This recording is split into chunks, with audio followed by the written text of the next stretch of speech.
Welcome to configure a solid identity bridge with Azure Active Directory Connect and Windows Server 2016.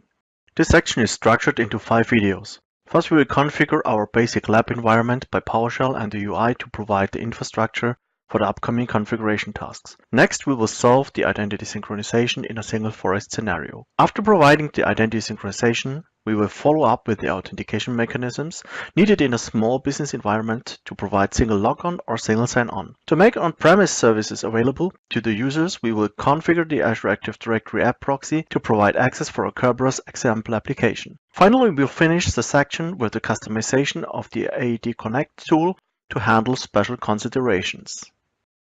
Let's start with this first video to configure the basic lab environment.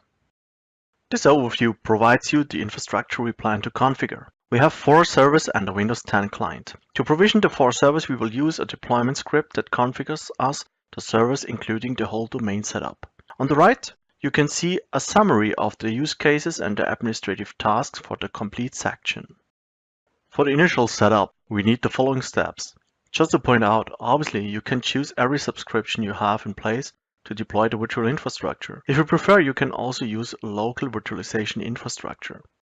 First, we will install the Azure PowerShell module with the install module cmdlet. You need to allow the installation from an untrusted source. The installation will be quickly. Next, we will log in using the Add Azure Account cmdlet and need to provide the global admin credentials of our Azure AD tenant. Now we are able to define our default subscription, where we want to install our virtual infrastructure. In my case, I have more than one subscription, so I need to set the correct subscription to default. Always check your preferred subscription is set to default, that you don't produce extra consumption costs. You can check the default subscription with the Get Azure Subscription cmdlet. After choosing the subscription, you can choose the server names, the domain name, and the sizes of the virtual machines in the deployment script. As parameters, you need to choose in minimum the service name and the location. As you can see in my example, I used the service name Innovate Labs and the location West Europe to provision my virtual infrastructure. The script uses the classic deployment model and will be upgraded soon in the code repository. The script creates 3 of the servers: the domain controller, the identity bridge, and the web application proxy based on Windows Server 2016. You need to define the admin credentials for the lab environment. Keep in mind that these credentials are also your domain administrator privileges in the new created Active Directory forest. If you prefer, you can also configure the script to use Windows Server 2012 and 2 to reduce the virtual machine size for saving consumption costs. Now that we have deployed 3 of the servers with the scripts, we will create the last server for example applications with the UI. You will do this task over the new Azure portal. Please choose the storage account and the cloud service name created by the deployment script. After the successful creation of the last server, you will create an organizational unit called Managed Business Objects, which we use for the identity synchronization configuration.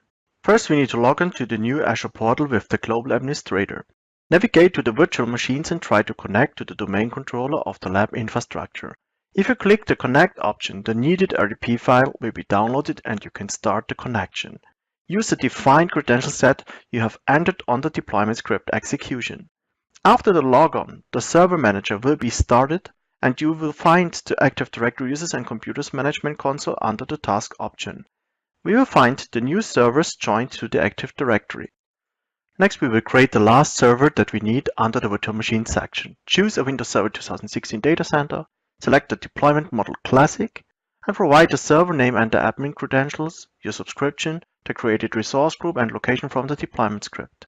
Afterwards, choose the virtual machine size. For Windows Server 2016 DSV2, be sure that the storage account is correct and the network is set to subnet 1. For Windows Server 2012 or 2, you can also use a smaller virtual machine size DS1v2. Wait until the virtual machine is created, and next we will connect to the virtual machine and join the server to our Active Directory forest. Use the Connect option and the downloaded RDP file to start the connection and provide the defined admin credentials.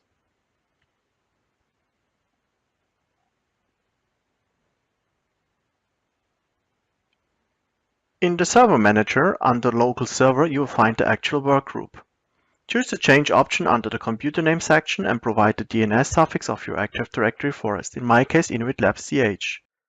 Provide your domain admin credentials to join the server to the domain.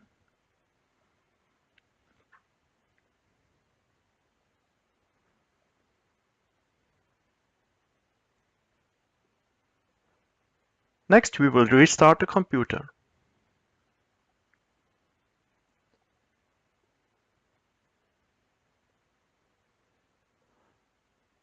After the server restart, you can connect again to the new member server. Remember to provide the username in the domain/user format that you really log on to the domain and not to the local server. And check the membership in the Active Directory Users and Computers Management Console under the Computers container. Finally, we will create the Manage Business Objects UU for the identity synchronization. In this video, you have learned to create a full functional test lab with PowerShell and the Azure UI. You also know how to connect with RDP to Azure VMs, and you have prepared an organizational unit for the identity synchronization scenario. Well done, buddy!